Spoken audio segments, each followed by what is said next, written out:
আমার আব্বা মসজিদের ইমাম ছিলেন, আমার আব্বা আলেম ছিলেন। আমি সারা জীবন মনে রাখছি যে আমাকে এই পথে চলতে হবে। এটা আমি বুঝছি, এটা আমাকে বুঝতেই হবে।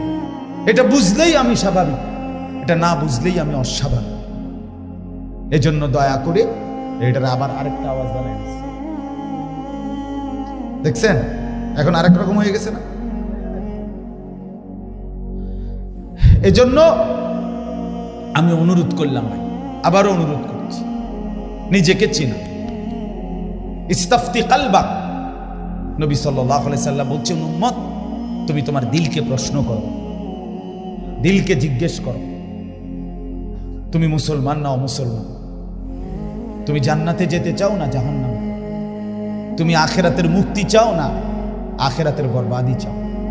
রাসূল বলছেন ইস্তাফতি কালবাকা, তুমি তোমার কলবকে, দিলকে জিজ্ঞেস করো। ইজা সাররাতকা হাসানাতুকা ওয়া সাআতকা সাইয়্যাতুকা ফাআনতা মুমিন। রাসূলুল্লাহ সাল্লাল্লাহু আলাইহি ওয়াসাল্লাম বলেন, আমার উম্মত যদি নেক কাজ করলে ভালো লাগে, যদি গুনার কাজ করলে কষ্ট লাগে, খোদার কসম নবী বলছে, তাহলে তুমি মনে রেখো এখনো তুমি মুমিন, এখনো